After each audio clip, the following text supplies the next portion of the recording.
आप देख रहे हैं Janwadi news top 20 sponsored by Shobhit university Meerut. Shobhit university, empowering nation through education.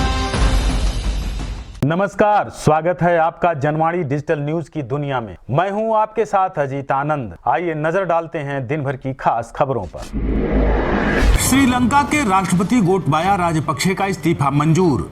प्रधानमंत्री विक्रमसिंघे अंतरिम राष्ट्रपति की लेंगे शपथ। श्रीलंका की आर्थिक हालत दिनों दिन खराब होती जा रही है। इस बीच राष्ट्रपति गोटबाया राजपक्षे ने देश से फरार होने के बाद इस्तीफा दे दिया है। आज उनका इस्तीफा मंजूर कर लिया गया है। बताया जा रहा है कि प्रधानमंत्री विक्रमसिंघे अंतरिम राष्ट्रपति की शपथ लेंगे। अमेरिकी प्रतिनिधि सभा ने भारत के लिए उठाया बड़ा कदम। नेशनल डिफेंस ऑथराइजेशन एक्ट में संशोधन के प्रस्ताव को दी मंजूरी। अमेरिकी प्रतिनिधि सभा में भारत के पक्ष में एक बड़ा फैसला लिया गया है। प्रतिनिधि सभा ने नेशनल डिफेंस ऑथराइजेशन एक्ट में संशोधन के प्रस्ताव को मंजूरी दी है।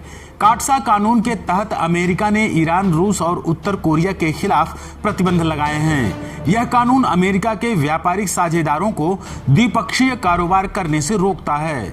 भारत ने रूस से S-400 समेत कई रक्षा सौदे किए हैं, जिसकी वजह से काटसा के तहत अमेरिकी प्रतिबंधों का खतरा मंडरा रहा था। पति से हुई लड़ाई तो पत्नी ने घर में करवा दी 25 लाख की चोरी।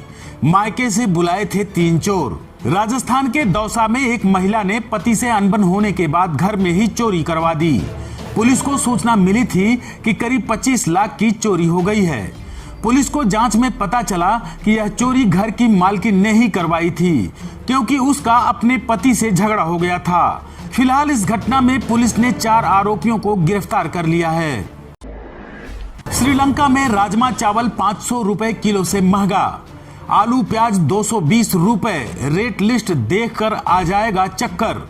राशन की किल्लत और महंगाई से श्रीलंका की 2 करोड़ की आबादी सड़कों पर आ गई है। चावल का एक्सपोर्ट करने वाला श्रीलंका अब आयात कर रहा है और इसकी कीमत 450 रुपए से लेकर 700 रुपए तक है। आलू प्याज जैसी सामान्य इस्तेमाल की सब्जी की कीमत 220 रुपए प्रति किलो हो चुकी है। भारत में मंकी पॉक्स ने दी दस्तक। फिलहाल कोई इलाज नहीं। यौन संबंधों से भी फैलता है यह खतरनाक बीमारी। दुनिया के 71 देशों में फैल चुका मंकी पॉक्स अब भारत में भी आ गया है। केरल के तिरुवनंतपुरम में विदेश से लौटे एक शख्स में मंकी पॉक्स के लक्षण दिख रहे हैं। इसका sample national institute of virology में जांच के लिए भेजा गया है। मंकी पॉक्स यौन संबंध बनाने से भी फैल सकता है। समलैंगिक और बायसेक्सुअल लोगों को इससे संक्रमित होने का खतरा ज्यादा है। फरार हुए अजमेर शरीफ दरगाह के खादिम गौहर चिश्ती गिरफ्तार। राजस्थान पुलिस ने हैदराबाद में दबोचा। आपत्तिजनक बयान देकर फरार हुए अजमेर शरीफ दरगाह के खादिम गौहर चिश्ती को पुलिस ने हैदराबाद से गिरफ्तार कर लिया है। गौहर 30 जून को जयपुर से हवाई जहाज से हैदराबाद गया था। अजमेर से गई पुलिस की 5 सदस्यीय टीम को उसके हैदराबाद पहुंचने की सूचना मुखबिर से मिली थी। दिल्ली में कनॉट प्लेस के एक रेस्टोरेंट में लगी भीषण आग। दमकल की 6 गाड़ियों ने पाया आग पर काबू। दिल्ली के कनॉट प्लेस इलाके में आज सुबह एक रेस्टोरेंट में भीषण आग लग गई। आग पर काबू पाने के लिए दमकल की 6 गाड़ियां मौके पर पहुंची थीं। वहीं इस हादसे में किसी के हताहत होने की कोई खबर नहीं है। दमकल विभाग ने बताया कि आग पर 1 घंटे के भीतर काबू पा लिया गया।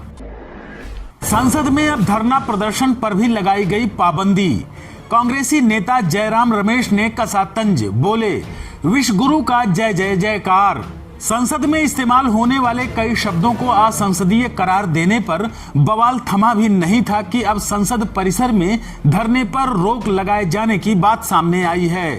कांग्रेस नेता जयराम रमेश ने एक आदेश को ट्विटर पर शेयर किया है, जिसमें कहा गया है कि अब संसद परिसर में कोई भी सदस्य धरना, हड़ताल और भूख हड़ताल नहीं कर सकेगा। इसे कांग्रेस नेता ने विश्व गुरु का जय जयकार बताया है। रक्षा मंत्री राजनाथ सिंह ने नौसेना को सौंपा स्वदेशी वारशिप दूनागिरी। समंदर में और अधिक मजबूत हुई भारत की ताकत। रक्षा मंत्री राजनाथ सिंह पश्चिम बंगाल की राजधानी में आज कोलकाता पहुंचे, जहां उन्होंने भारतीय नौसेना के शिवालिक क्लास फ्रिगेड युद्धपोत INS दूनागिरी को हुगली नदी में लॉन्च किया। इस युद्धपोत में 75% हथियार, उपकरण और सिस्टम स्वदेशी हैं। अभिनेत्री जैकलिन फर्नांडीज की बढ़ सकती हैं मुश्किलें, चार्जशीट दायर करने की तैयारी में है ED। एक बार फिर बॉलीवुड एक्ट्रेस जैकलिन फर्नांडीज की मुश्किलें बढ़ सकती हैं। ED सूत्रों के हवाले से बताया गया है कि ED अब एक्ट्रेस के खिलाफ चार्जशीट दायर करने जा रही है। आप देख रहे हैं Janwadi news top 20, sponsored by Shobhit university Meerut. Shobhit University, empowering nation through education. UP में कोरोना के मुफ्त प्रिकॉशन डोज अभियान की हुई शुरुआत। टीका ले रहे लोगों के बीच पहुंचे मुख्यमंत्री योगी आदित्यनाथ। मुख्यमंत्री योगी आदित्यनाथ ने कोरोना के निःशुल्क प्रिकॉशन डोज अभियान का मुआयना किया। यूपी में इस अभियान की शुरुआत आज लखनऊ से हुई है। बता दें कि मोदी कैबिनेट ने 18 साल से अधिक उम्र के लोगों के लिए कोरोना के मुफ्त प्रिकॉशन डोज की घोषणा की थी। यह सुविधा 15 जुलाई से 75 दिनों तक उपलब्ध रहेगी। महाराष्ट्र में फिर गरमाई राजनीति, सरकार में शामिल हो सकती है MNS। राज ठाकरे से मिले देवेंद्र फडणवीस। महाराष्ट्र के डिप्टी CM देवेंद्र फडणवीस ने आज शुक्रवार को महाराष्ट्र नवनिर्माण सेना के प्रमुख राज ठाकरे से मुलाकात की।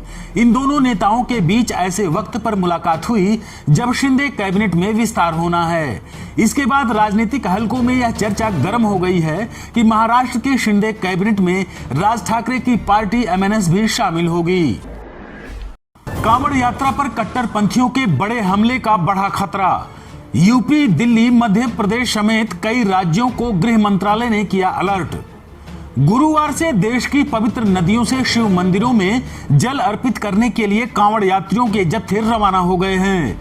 केंद्रीय गृह मंत्रालय ने कांवड़ यात्रियों की सुरक्षा बढ़ाने को लेकर कई राज्यों को एडवाइजरी जारी की है। सूत्रों ने बताया है कि गुप्तचर ब्यूरो की रिपोर्ट के आधार पर गृह मंत्रालय ने उत्तर प्रदेश, दिल्ली, मध्य प्रदेश समेत कई राज्यों को अलर्ट किया है।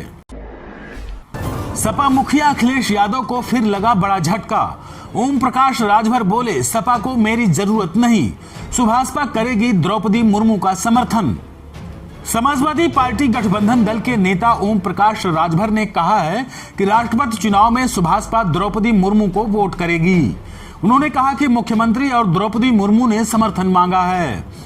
अमित शाह जी का भी फोन आया था और मेरी उनसे भी मुलाकात हुई है। उन्होंने भी द्रौपदी मुर्मू जी के लिए समर्थन मांगा है। सिर्फ राष्ट्रपति चुनाव में हम NDA के साथ हैं। मेरठ में गोली मारने के बाद तड़पती प्रेमिका से लिपट कर रोया, फिर प्रेमी ने खुद को मारी गोली, दोनों की घटनास्थल पर मौत। मेरठ जिले के परीक्षितगढ़ में आज सुबह हुई वारदात से इलाके में हड़कंप मच गया।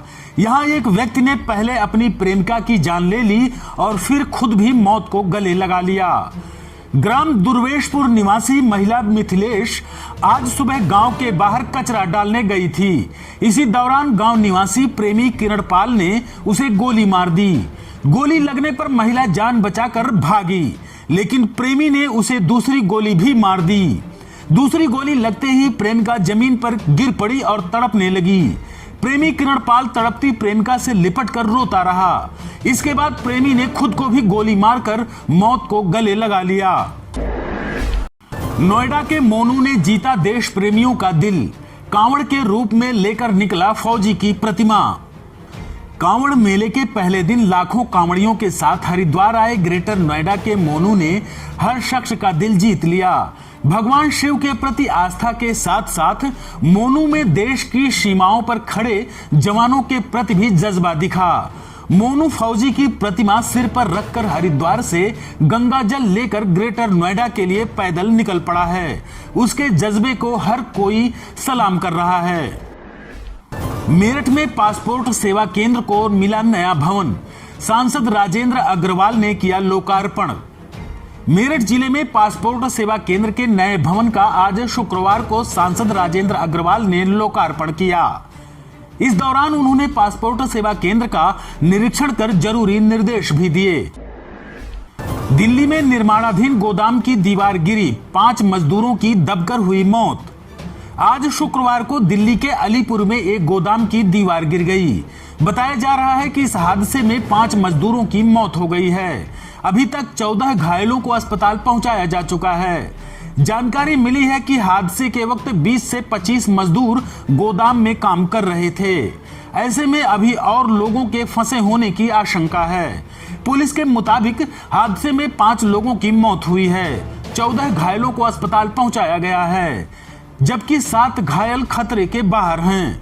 हालांकि 2 की हालत गंभीर बताई जा रही है। फिलहाल रेस्क्यू ऑपरेशन जारी है। बॉक्स ऑफिस पर 21 फिल्मों के बीच टक्कर शुरू। हिंदी के साथ तमिल तेलुगु में रिलीज हुई मूवीज। सिनेमा की दुनिया के लिए शुक्रवार का दिन काफी खास होता है। इस दिन कई कलाकारों की किस्मत तय होती है, क्योंकि शुक्रवार के दिन ही सिनेमा घरों में नई फिल्में रिलीज होती हैं, जिसका दर्शक बेसब्री से इंतजार करते हैं। आज यानी शुक्रवार को भी सिनेमा घरों में अलग अलग भाषाओं में करीब 33 फिल्मों के बीच टक्कर शुरू हो गई है। आज एक साथ 33 फिल्में रिलीज हुई हैं, जिसमें हिंदी, तमिल, तेलुगु से लेकर पंजाबी तक शामिल हैं। योगी सरकार ने किया बड़ा फैसला। स्वतंत्रता दिवस पर बंद नहीं रहेंगे स्कूल, दफ्तर और बाजार। योगी सरकार ने यूपी में स्वतंत्रता दिवस के मौके पर प्रदेश के सभी स्कूल, कॉलेज, दफ्तरों के साथ बाजारों को भी खोलने का आदेश दिया है। इस दिन कोई छुट्टी नहीं होगी। आप देख रहे हैं Janwadi news top 20, sponsored by Shobhit university Meerut. Shobhit University, empowering nation through education.